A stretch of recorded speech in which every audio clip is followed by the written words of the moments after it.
Olá pessoal, eu sou Renato Suassuna, sejam bem-vindos a mais um vídeo aqui do canal, dessa vez sobre fraturas, né? Essa área vasta da ortopedia.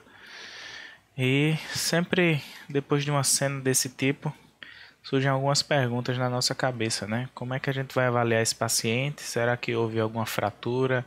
Será que o tratamento dessa possível fratura é conservador, é cirúrgico? Como é que a gente procede para avaliar um paciente desse tipo?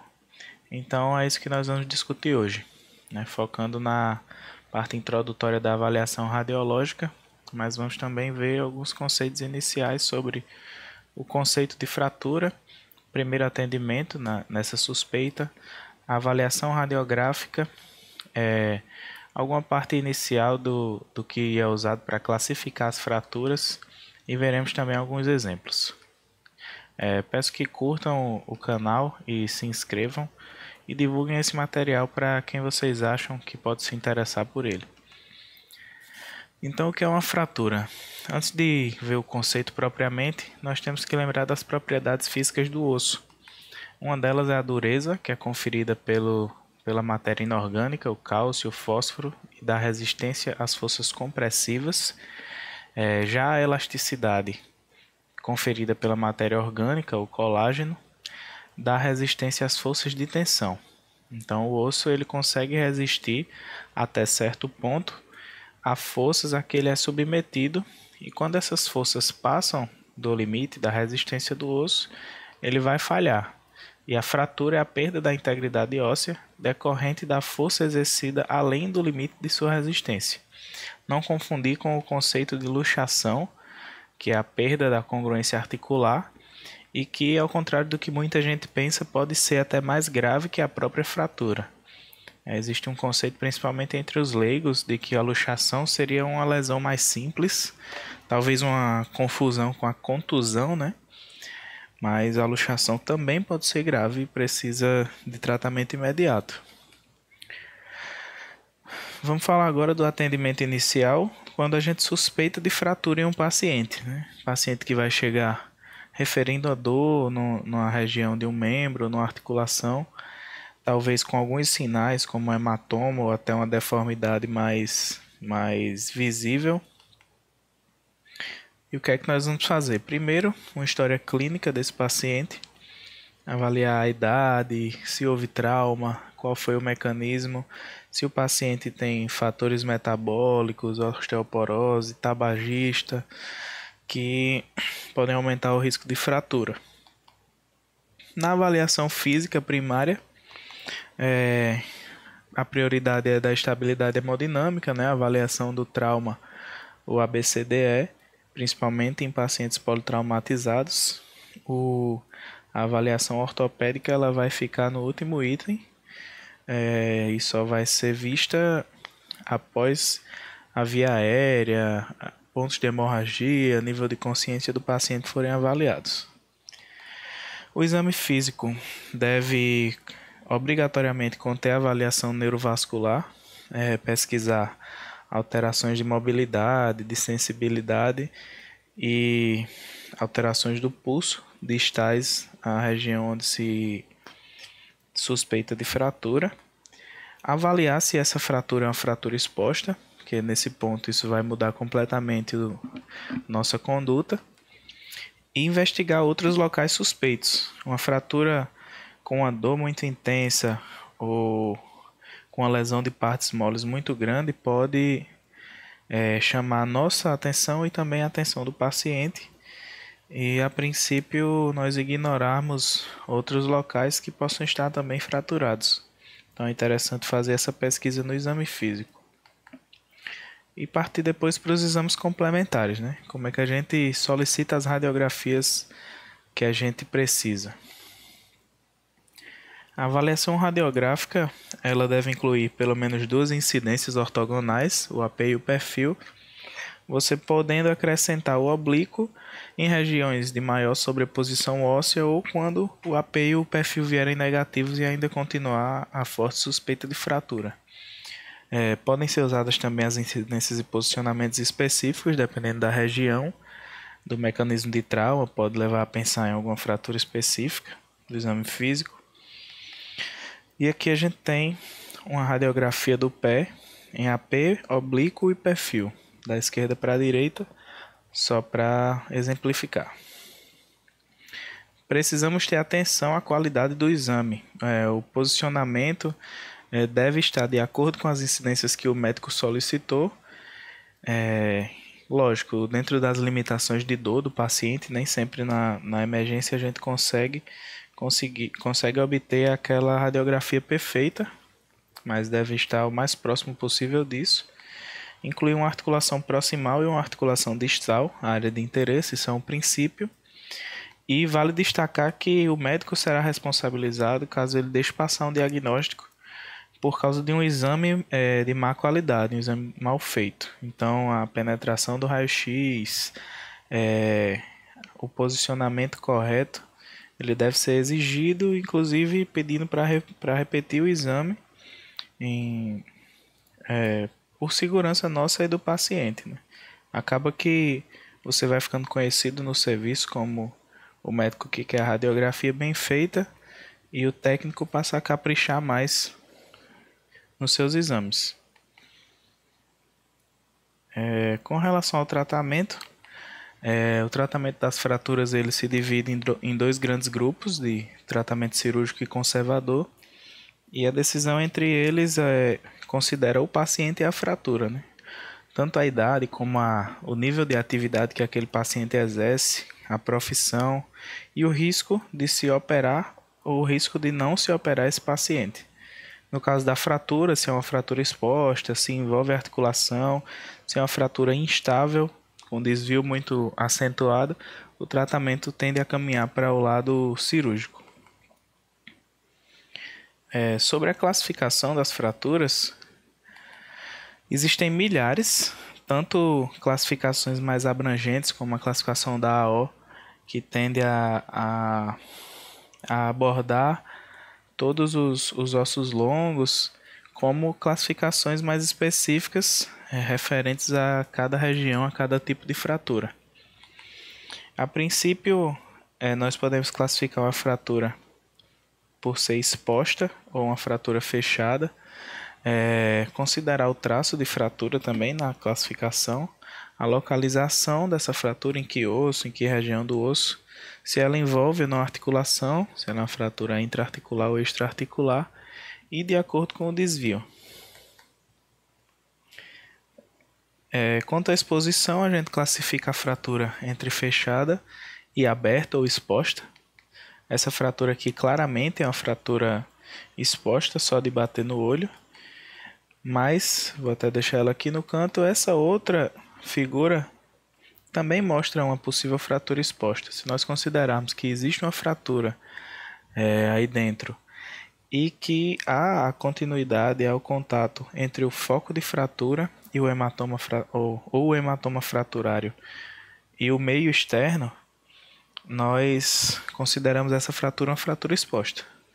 O conceito é da comunicação do foco de fratura, ou hematoma fraturário, com o meio externo.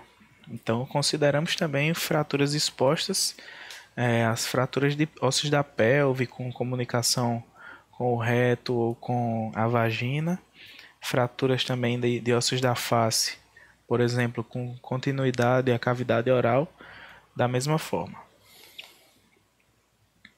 Quanto ao traço de fratura, ela pode ser uma fratura completa ou incompleta, pode ser simples ou cominuída, e pode o traço ser transverso, oblíquo ou em espiral. São alguns exemplos.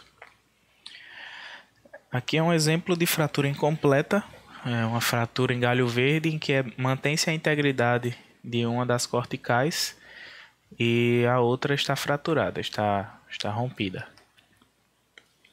Temos aqui uma fratura completa, porque ela vai de uma cortical à outra, simples, porque o traço é um traço simples, e transversa pela direção que o traço toma no osso.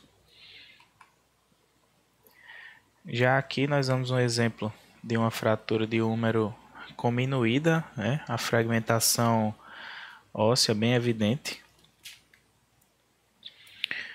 Aqui uma fratura completa por ir de uma cortical a outra, um traço simples, porém oblíquo, a direção do traço mais inclinada ali na região da diáfise. Aqui nós temos uma fratura completa, simples, porém com traço em espiral. É como se o traço de fratura desse a volta no osso. Então, uma fratura comum com traumas em rotação. Aqui nós temos uma figura mostrando alguns dos tipos de traço de fratura que nós comentamos e outros novos nós vamos comentar rapidamente. Uma fratura segmentar, a fratura que separa esse segmento do osso aqui, duas linhas de fratura que deixam um fragmento separado. A fratura por impacção, fratura por compressão, a fratura por estresse, que pode ser diferenciada em fadiga ou insuficiência. No caso da fadiga, é uma carga repetida, que se fosse só uma vez não causaria uma fratura. No caso da insuficiência, porque o osso está enfraquecido, então ele é submetido a uma carga que, se o osso estivesse saudável, não causaria fratura. Já a fratura patológica é causada por um osso enfraquecido devido a uma doença metabólica, um tumor, certo? Quanto à localização da fratura, nós podemos falar em fratura diafisária, metafisária ou epifisária, lembrando daquela divisão que o osso tem, ou nós podemos nos referir a regiões específicas de cada osso. Essa divisão ela é uma divisão geral dos ossos longos, mas nós podemos falar também fratura transtrocantérica, fratura de colo de fêmur, por aí vai. Com relação ao envolvimento articular, a fratura ela pode ser extra ou intraarticular. Aqui nós temos dois exemplos de fraturas intraarticulares. Basta observar que o traço de fratura ele chega até a articulação. Aqui também nessa fratura de rádio distal, o traço vem até a articulação.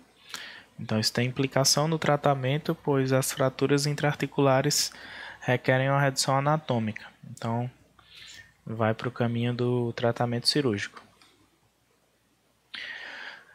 Com relação ao desvio, nós consideramos a estrutura em posição anatômica para descrever o desvio na descrição da radiologia, da radiografia, e se refere ao deslocamento do fragmento distal em relação ao proximal.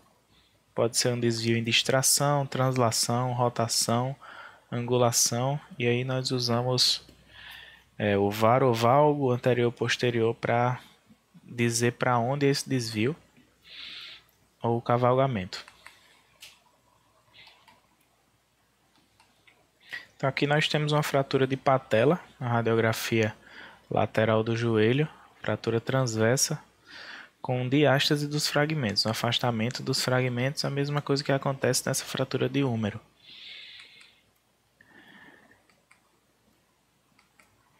Aqui um exemplo dos desvios, podem ser em translação, esse deslocamento lateral ou até anterior, posterior do fragmento distal. O desvio pode ser em rotação, sobre o seu próprio eixo, ou angulação, considerando o foco de fratura. Aqui uma outra imagem para exemplificar, também o cavalgamento e a distração, que não estão mostrados na figura anterior. Só voltando aqui, o valgo, eu gosto de lembrar que o valgo tem o L, então para lateral, né? Na verdade, o conceito de varo é que se aproxima da linha média e valgo que se afasta da linha média. Então o valgo, o fragmento distal, vai para a lateral. Vamos ver agora alguns exemplos para fixar o conhecimento. E nesses exemplos nós vamos treinar com a classificação, uma descrição completa do exame. Nós vamos usar esse gabarito aí, entre aspas, para a gente não esquecer nenhuma informação. vamos só adaptar a cada caso.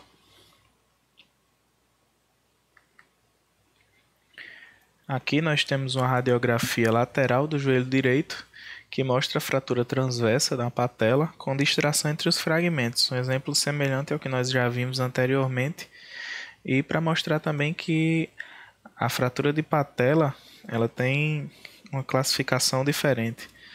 Nós não falamos em, como não é um osso longo, né? Então diáfise, metáfise, os tipos de fratura são classificados separadamente. Essa é uma das classificações para a fratura de patela. Já nesse caso aqui, nós temos uma radiografia em AP do quadril esquerdo, mostrando uma fratura em espiral na diáfise e metáfise do fêmur com desvio lateral. Então, o fragmento distal do fêmur ele desvia lateralmente, desvio em translação. E nós observamos também a fratura por avulsão do trocânter menor. Dá para observar aqui. Nesse caso, nós vemos uma radiografia em AP do tornozelo direito, mostrando uma fratura cominutiva na diáfise distal da fíbula sem desvio. Aqui a fratura com a fragmentação importante. E aqui uma fratura oblíqua do maléolo medial. Então, a gente deixou de usar aquela nomenclatura de tíbia, diáfise, metáfise para falar de uma região específica do osso, o maléolo medial. Então, também serve. Nesse caso, uma radiografia em AP da perna direita, mostrando uma fratura transversa na diáfise da tíbia com desvio lateral. O fragmento distal da tíbia está desviando para a direção da fíbula, então lateralmente. E aqui uma radiografia da mesma lesão, em perfil dessa vez, da perna direita, mostrando uma fratura transversa na diáfise da tíbia com desvio anterior. Então o fragmento distal está desviado lateralmente e anteriormente. Já nesse caso nós vemos uma radiografia em AP do braço esquerdo, mostrando uma fratura transversa em diáfise do húmero com angulação em varo. O fragmento distal ele se aproxima da linha média, então desvio em varo. Da mesma forma, nós vemos a radiografia lateral, dessa vez do braço esquerdo, mostrando a fratura transversa na diáfise do húmero com angulação anterior.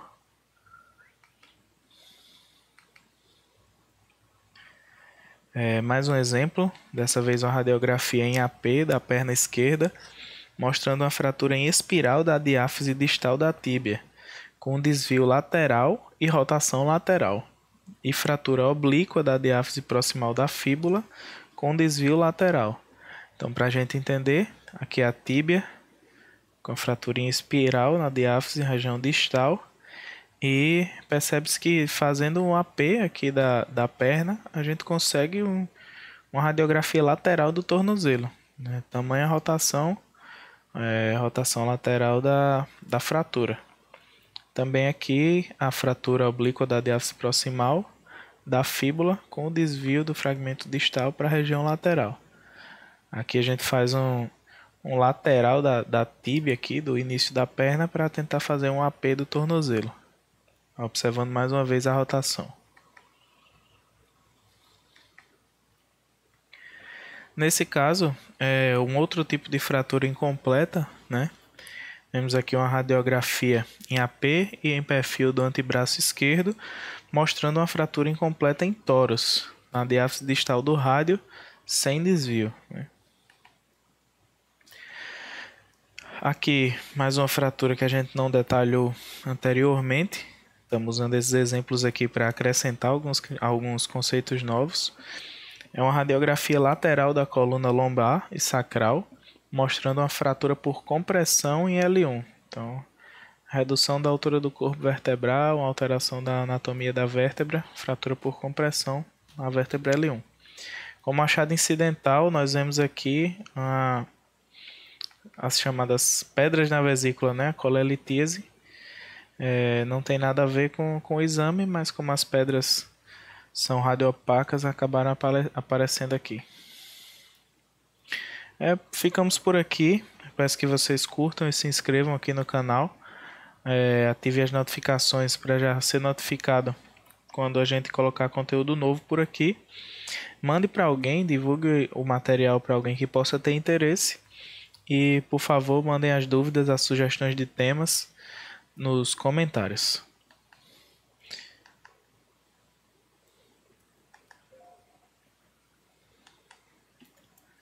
Aqui tem algumas sugestões de vídeos para complementar o aprendizado e até a próxima.